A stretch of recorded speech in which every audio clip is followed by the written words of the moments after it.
Waalaikumsalam Bu. Alhamdulillah baik Bu. Bagaimana kabar Ibu? Alhamdulillah baik. Rencananya Bapak saya dengar akan melakukan coaching ya dengan rekan Bapak hari ini. Iya Bu, rencananya setelah ini saya akan melakukan coaching terhadap rekan saya. Tadi beliau sudah menelpon saya dan minta waktunya, katanya mau curhat mengenai masalah yang dihadapi saat ini. Oh, baik Pak. Saya di sini tuh akan melakukan observasi mengenai proses coaching yang akan Bapak ya dilakukan. Dengan senang hati Bu, karena ini saya akan membantu saya dalam mengembangkan kemampuan coaching saya.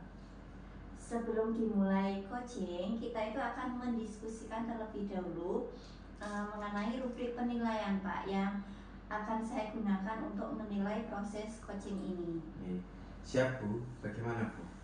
Jadi begini Pak, nanti itu saya menilai Bapak berdasarkan rubrik penilaian coaching. Apakah Bapak itu sudah menerapkan kegiatan coaching sesuai dengan prinsip coaching atau belum? Misal seperti kemitraan, proses kreatif, dan memaksimalkan potensi. Oh, seperti itu ya Bu? Iya Pak, kemudian ada beberapa pertanyaan yang ingin saya ajukan kepada Bapak sebelum melakukan coaching ini. Apakah kira-kira berkenan? Iya Bu, oh iya Bu.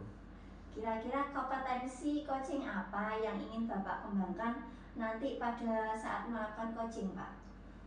Saya ingin mengembangkan semua kompetensi coaching saya Bu, mulai dari kehadiran penuh, mendengarkan aktif, dan mengajukan pertanyaan yang berbobot. Bagus sekali Pak Hedi ya.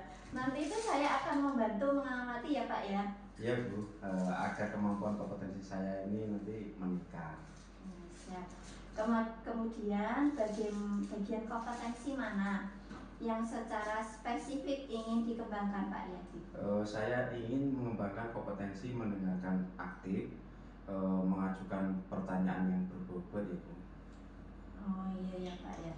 Untuk indikator ketercapaian tujuan pengembangan yang Bapak inginkan itu seperti apa Pak? Oh iya Bu, saya ingin memfasilitasi coaching saya untuk menemukan solusi dari masalah yang dihadapi dengan menggali potensi sendiri Bu.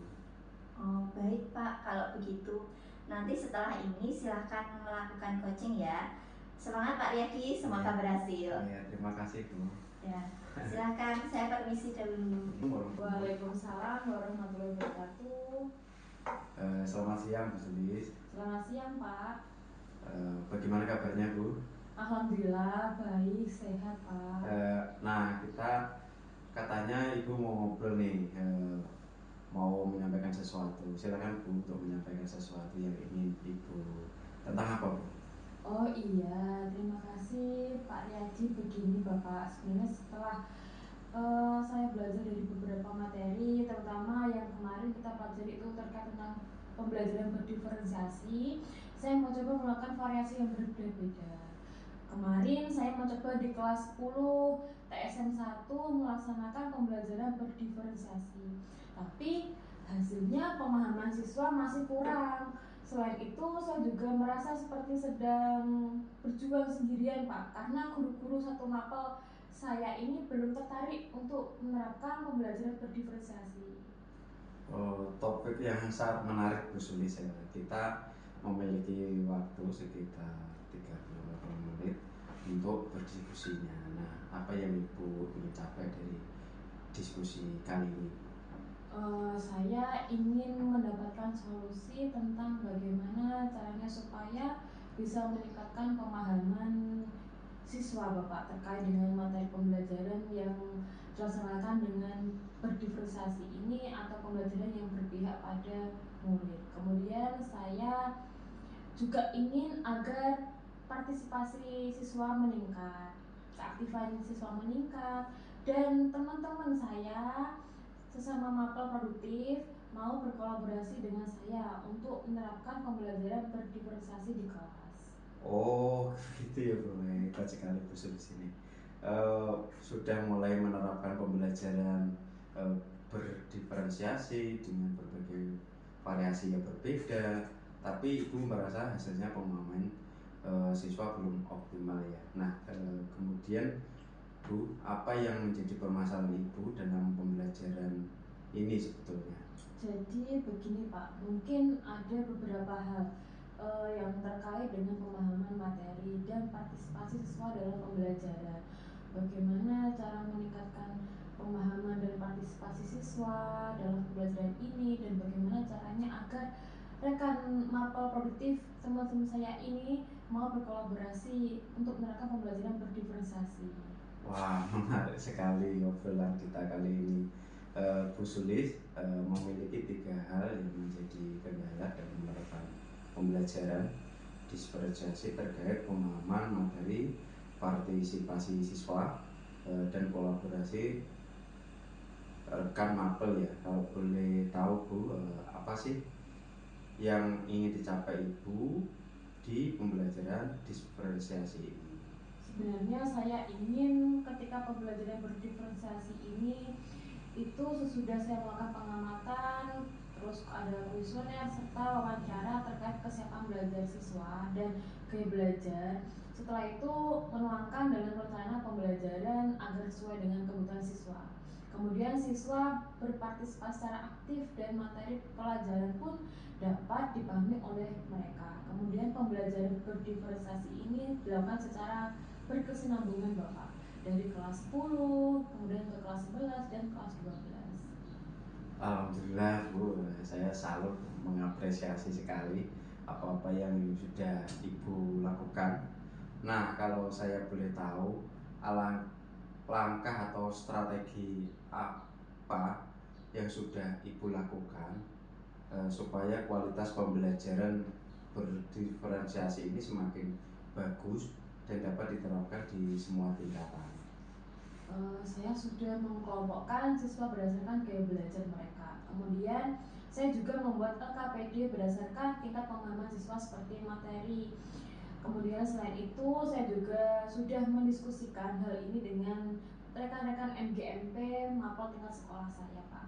Wah, mantap sekali ya. Langkah yang sudah Ibu lakukan, alhamdulillah Ibu. Kalau tidak keberatan, apakah Ibu pernah mendapat dukungan atau motivasi untuk menerapkan pembelajaran diferensiasi ini?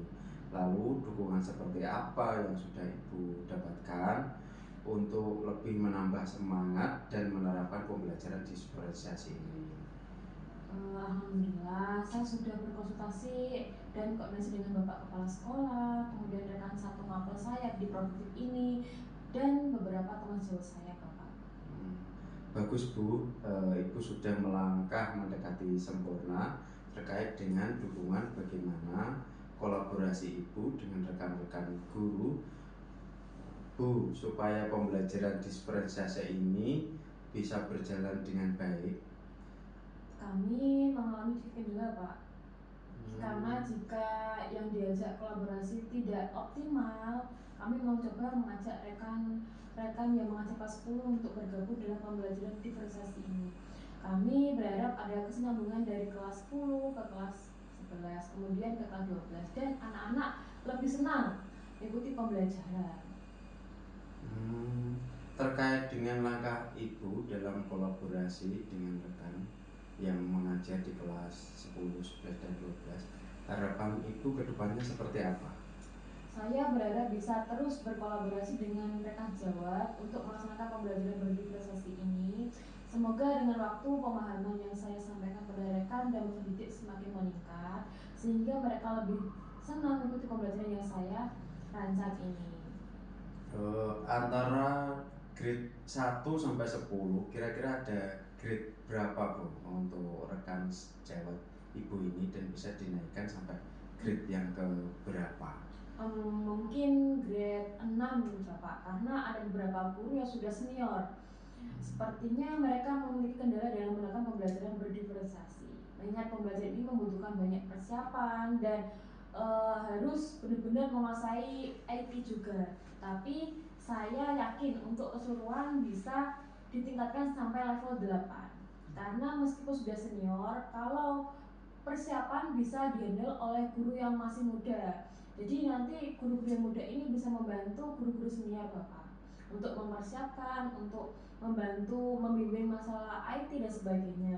Dalam segi aplikasi di kelas mereka oke-oke saja, bahkan jagonya biasanya guru-guru yang muda ini. Wah, menarik sekali. Nih analisis Bu Sulis terkait grid guru di sekolah Ibu.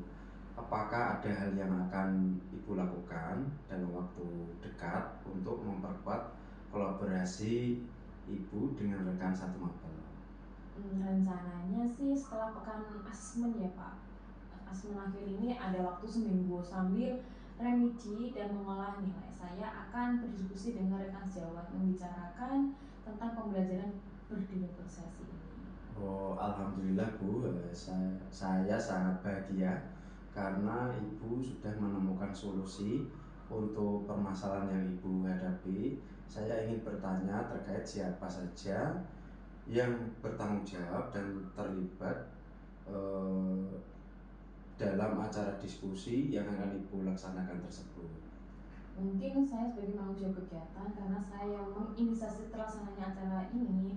Kemudian guru produktif kelas 10, guru produktif kelas 11, dan guru produktif kelas 12, guru dari mapel juga boleh bergabung kalau bersedia. Bagaimana cara Ibu memastikan bahwa kegiatan ini benar-benar akan terlaksanakan dan segala hasil diskusi yang Ibu lakukan terkait pembelajaran berdifferensiasi ini akan dapat terimplementasi dengan baik di kelas? Saya akan mulai menghubungi guru-guru rekan satu mapel, terus guru-guru di mapel yang lain mulai dari sekarang Bapak. Kemudian saya juga akan mencari ruangan yang benar-benar nyaman dan memastikan ada waktu yang benar-benar senggang dan luang untuk kita mendiskusikan tentang pembelajaran berdifferensiasi ini. Alhamdulillah, kebetulan waktu diskusi kita lebih dari 45 menit ya Bu. Saya sangat senang karena Ibu Sulis bisa menemukan solusi dan langkah yang tepat untuk mengatasi permasalahan yang sedang Ibu hadapi. Terima kasih ya Bu Sulis. Saya tunggu kembali diskusinya. Siap Bapak, terima kasih juga atas waktunya Pak, luar biasa. Mudah-mudahan dalam percakapan ini semakin senang, semakin sukses selalu buat kita semua. Sama-sama Bu Sulis. Terima kasih. Ya, saya pamit dulu Pak. Coaching. Alhamdulillah baik Bu, sudah selesai. Bagaimana tadi prosesnya? Apa yang Bapak rasakan setelah melakukan proses coaching tadi? Alhamdulillah lega Bu, saya senang bisa membantu teman saya menyelesaikan masalahnya dengan menggali potensi yang ada pada dirinya. Terus apa lagi Pak? Tadi saya melakukan coaching dengan menggunakan pendekatan cerita Bu dan senang bisa menerapkannya. Alhamdulillah ya Pak ya. Saya tadi sudah melihat dan mengamati Bapak melakukan coaching dengan pendekatan alur tirta. Saya melihatnya itu sudah bagus dan lengkap Pak. Mulai dari tujuan, identifikasi, maupun tanggung jawab, semua sudah Bapak terapkan tadi. Iya Bu, terima kasih atas bantuan pengamatannya. Itu akan membantu saya untuk lebih baik ke depannya dalam melakukan proses coaching. Kira-kira kompetensi coaching mana lagi yang ingin Bapak kembangkan setelah melakukan proses coaching? Saya ingin mengembangkan pada kompetensi mengajukan pertanyaan yang berbobot karena dengan adanya pertanyaan-pertanyaan yang berbobot akan mampu menggali lebih dalam proses coaching untuk menemukan solusi dari permasalahannya. Iya ya Pak ya. Secara umum semua itu sudah berjalan dengan baik ya. Semoga kedepannya itu bisa lebih baik lagi dalam melakukan proses coaching ini. Iya Bu, terima kasih atas pengamatan dan masukannya. Ada lagi yang mau dibicarakan Pak? Sepertinya cukup Bu. Kalau tidak ada lagi, kita cukupkan diskusi kita di sini, Pak nggih. Terima kasih atas waktunya. Ya Bu, sama-sama terima kasih. Ya, saya pamit dulu Pak. Terima Iya. kasih. Assalamualaikum. Waalaikumsalam warahmatullahi wabarakatuh.